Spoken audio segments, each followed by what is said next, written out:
Bienvenidos, Fright fans. Welcome to the Horror Show. I am Jaime and Fuego. We are back at the Phoenix Film Festival for the International Horror and Sci-Fi Film Festival, branch of the festival 2018 here at the Scottsdale 101. Shout out to Arkin Theaters. Shout out to Jason and Monty from the festival, and obviously Patrick from Allied. And I'm going to be talking about a film I once again saw solo because I have been relentless with my coverage of this.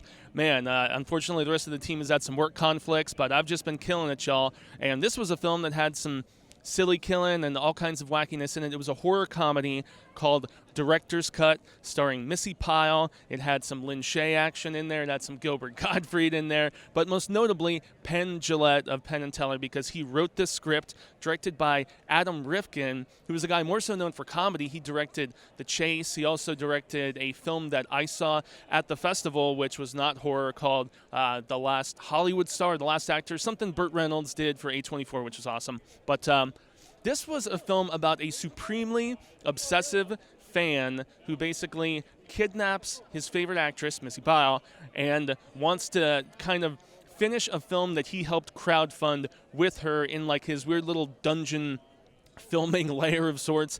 This was a weird movie, much more so, comedy than horror, but there are enough horror elements where I think I can talk about it. So essentially, overall thoughts of this weird premise. It was a lot funnier than I thought that it was going to be, in all honesty. So it did make me laugh. Now, I know Penn's brand of humor is not necessarily up to everybody's liking, but at least for me, in this particular role of the obsessive fan who spent a ton of money in donations on the crowdfunding process to get this cop drama horror film, very much like Seven, where you have a team of male cops and have an FBI agent come and join up with them, and she is assisting them track down a copycat serial killer who is basically recreating different just sets of kills from all kinds of iconic people, from Ed Gein to Dahmer and all of these different noteworthy people in the horror genre.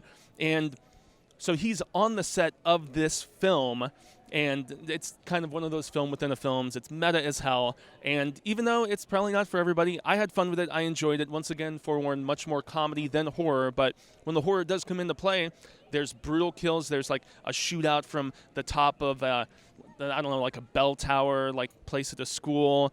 Lots of carnage there, and also like heads in freezers and stuff like that. Once again, most of it played for laughs, but, overall impressions, I had fun with this movie.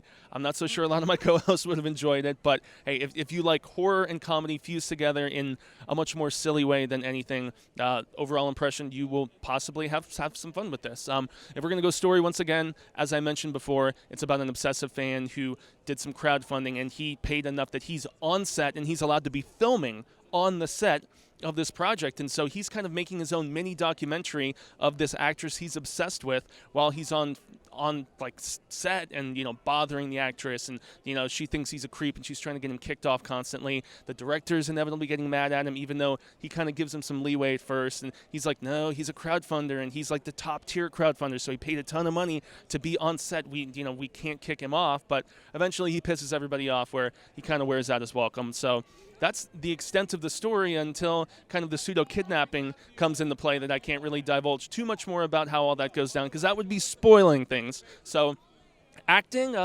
Penn is not for everybody. I know his brand of humor, whether it's in Vegas or, I know the guy's done some stand-up and stuff with his partner, but he was funny to me in this.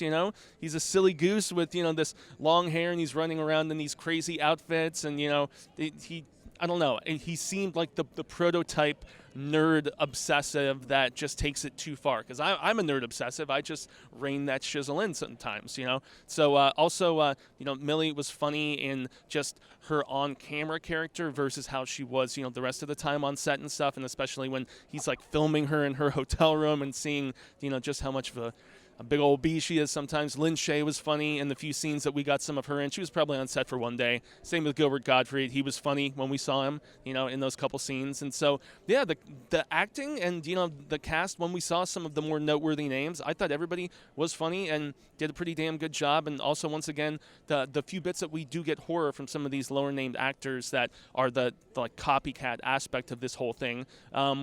There's some menace, so there was enough of a tinge of horror, I guess, when there needed to be, just to just to nail that down. So I've talked about the burden of expectation throughout all these reviews, and there wasn't any coming into this, so that's maybe why I had as much fun as I did. If we're going to talk about, practical, as I mentioned before, when we do get some scenes of carnage, it is actually decently done. And, they're recreating some grisly serial killers. And even though we only see those scenes when we're watching the fake film as it's going down instead of the director's cut, as Penn is basically piecing together throughout, like, he's almost narrating it as, like, director's commentary throughout this movie. It's a weird movie, y'all. The music is minimalistic since it's kind of that pseudo-documentary, almost found footage aspect. And so I enjoyed it for as odd as it was. And that's really the best way that I can sum it up. There's not much, else to talk about beyond that. I mean, cinematography is very base since it's borderline found footage, guys, and but an odd and interesting melding of just real on set. It's probably in some ways like a film that Cecil's been beating me over the head to see for the longest time, which is the Behind the Mask film, in the way that they segue back and forth between real filming and on set documentary type stuff. So yeah, that's my thoughts on Director's Cut, written by Penn Gillette, directed by Adam.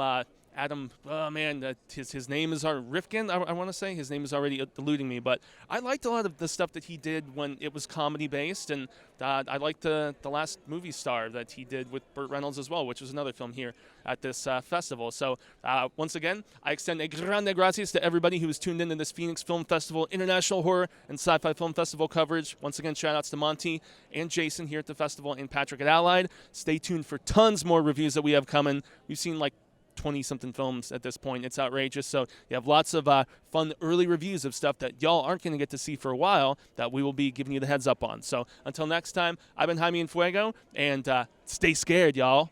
Later.